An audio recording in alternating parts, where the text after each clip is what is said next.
O rei das criptomoedas está atrás das grades.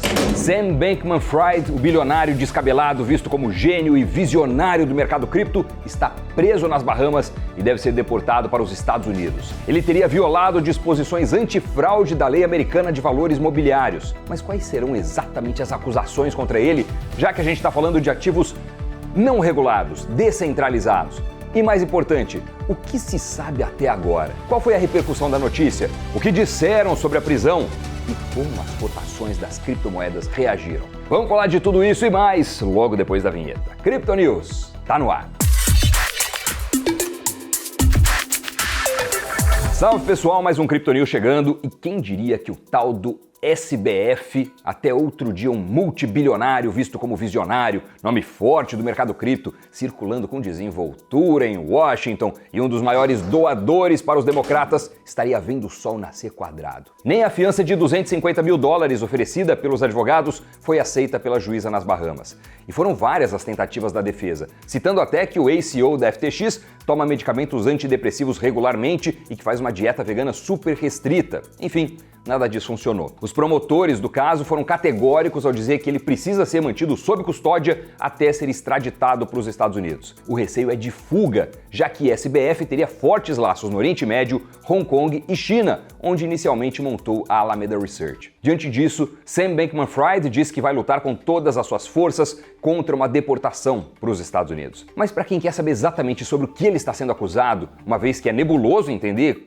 como é que a lei vai conseguir enquadrar os delitos cometidos em um ambiente descentralizado e que ainda não é regulado? Eu respondo, já há acusações concretas e que devem estar deixando ele sem dormir.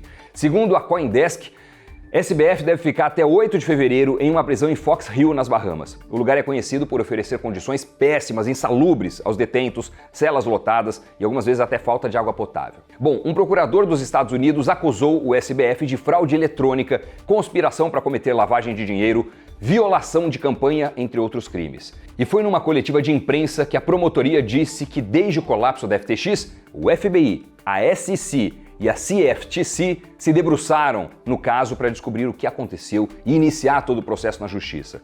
E além deles, funcionários do governo das Bahamas também estão fazendo as próprias investigações. Para a SEC, que é uma espécie de CVM americana, o colapso da FTX foi resultado de uma fraude de anos orquestrada pelo fundador da exchange.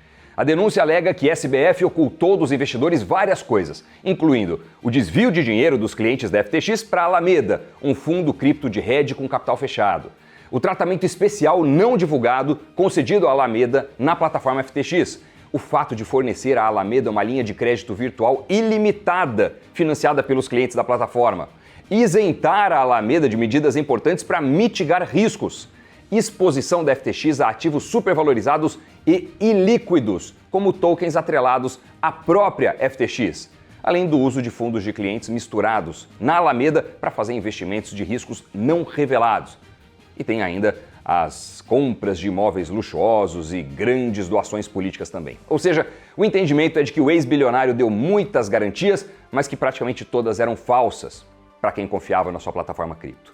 O presidente dessa entidade reguladora, a SEC, inclusive disse o seguinte: alegamos que SBF construiu um castelo de cartas com base na fraude, enquanto dizia aos investidores que era um dos edifícios mais seguros em cripto. Ele também afirmou que a FTX operava atrás de um verniz de legitimidade, divulgando seus melhores controles. Mas esse verniz não era apenas fino, era fraudulento. A comissão ainda reiterou que a suposta fraude, e só estou falando suposta por pura cautela, já que o caso ainda vai ser julgado, é um alerta para as plataformas cripto de que elas precisam estar em conformidade com as leis. O entendimento é que dessa forma os investidores ficam mais protegidos. Então, pelo que se sabe até agora, o SBF está enquadrado por ter violado as disposições antifraude da Lei de Negociações de Valores Mobiliários dos Estados Unidos, que é de 1933 e 34. E isso dá aval para uma liminar que proíbe que ele participe de qualquer emissão, compra, oferta ou venda de quaisquer valores mobiliários, exceto se for para sua própria conta pessoal. Ele também, segundo as análises, terá que devolver ganhos ilícitos que teve. Agora, apesar da prisão do Sam Bankman-Fried, resta saber se apenas ele é quem vai pagar por tudo que envolvia a FTX e a Alameda ou se mais gente vai pro buraco junto. É que tem também outros envolvidos, vários, no escândalo. A exemplo da Caroline Ellison, que não teve a sua prisão decretada, pelo menos até esse momento que eu estou gravando aqui o programa.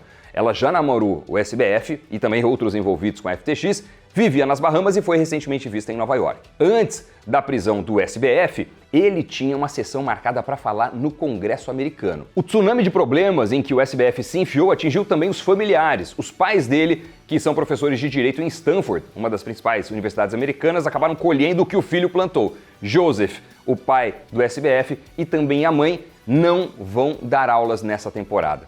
A família foi acusada de adquirir uma casa de férias que era propriedade da FTX por 16,4 milhões de dólares. Agora é esperar futuros desdobramentos e ver como os investidores vão seguir reagindo a todos esses acontecimentos.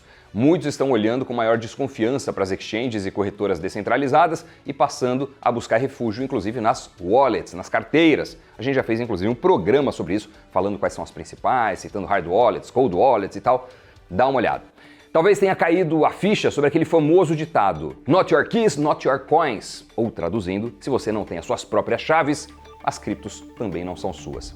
Inclusive, o CEO da Binance tweetou sobre o momento do estresse do setor e falou que quem quiser guardar suas próprias criptos, fique à vontade para usar a Trust Wallet.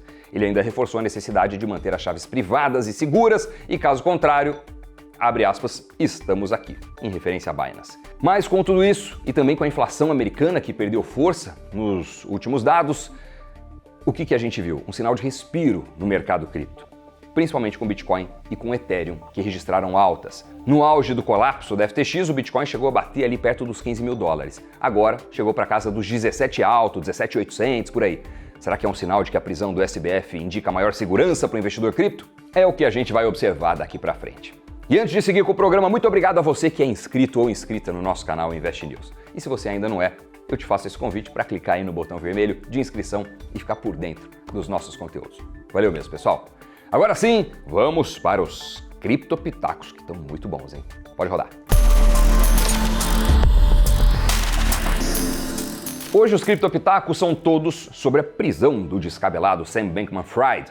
Lee Zeldin, que é membro dos comitês de serviços financeiros da Câmara Americana, se indagou por que não foi permitido que o SBF primeiro testemunhasse antes de ser preso. Abre aspas. O comitê estava pronto para grelhá-lo de 6 maneiras até domingo. Por que não permitir que ele primeiro testemunhasse e respondesse às nossas muitas perguntas? A especialista em segurança nacional, Brigitte Gabriel, também refletiu sobre o tema. Em um tweet, ela escreveu: Sam Bankman-Fried foi preso antes que pudesse testemunhar perante o Congresso. E isso faz você pensar. Olha só, não tinha pensado nisso não, agora eu tô pensando. Será que tem alguma coisa por trás dessa história? E uma porção de outros tweets sugerem que o SBF foi preso para deixá-lo quieto. Será? Nassim Taleb se posicionou contra o posicionamento do New York Times a respeito do SBF. Ele disse o seguinte: querido New York Times, pela enésima vez, não há Ícaro, não há excesso de confiança, não há tragédia grega, pare com a da mitologização. O sujeito Sam Bankman cometeu algo chamado fraude financeira. Simplesmente fraude. O novo CEO da FTX, John Ray, apresentou um testemunho por escrito na Câmara dos Deputados dos Estados Unidos. No depoimento, ele disse que o colapso da corretora foi por causa do total controle de um gigante na mão de um pequeno grupo de pessoas grosseiramente inexperientes e pouco sofisticadas. Abre aspas. Nunca em minha carreira vi falha tão completa e absoluta de controles corporativos em todos os níveis de uma organização, desde a falta de demonstrações financeiras até a ausência completa de quaisquer controles internos ou de governança. Já uma entrevista da BBC Brasil revelou alguns dos investidores que chegaram a perder tudo ou quase tudo por ter dinheiro aportado na FTX. E entre os depoimentos, alguns chamam a atenção, como o do André Fauci, que diz ter perdido R$1 milhão. Abre aspas. A gente não desconfia até de fato chegar à realidade. A aparência do grupo FTX era de algo forte, sólido. Eles resgatavam outras empresas do mercado que estavam falindo, tinham um valor de mercado de 32 bilhões, apareciam na mídia, patrocinavam equipe de Fórmula 1. Mas o que ocorreu foi uma fraude. E sem respiro, sem intervalo, sem comerciais, sem break, sem delongas para os mais antigos, partiu Criptogiro.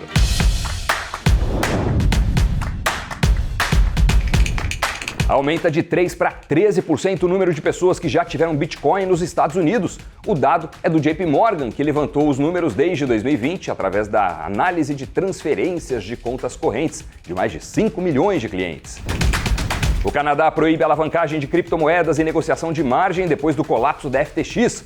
Todas as empresas que operam no país, sejam elas locais ou estrangeiras, estão proibidas de oferecer esse tipo de serviço a qualquer cliente canadense. O Bitcoin tem a menor volatilidade em 2 anos. Segundo a Glassnode, em dezembro, a volatilidade média de curto prazo parece ter caído para um ciclo de baixa, com o ativo negociado de forma lateral. Quase 4 bilhões de dólares deixaram a Binance nos últimos 7 dias e agora surgem eventuais preocupações com a corretora. O CEO garante normalidade através de tweets nas redes sociais. Mas o receio é se mais peças do dominó devem cair no mundo cripto após a avalanche de pedidos de resgates. Muito obrigado a você que acompanhou este Crypto News até o fim. Obrigado pelo like, muito obrigado pelo comentário e principalmente por se inscrever no nosso canal. Bons investimentos e até o próximo programa. Tchau!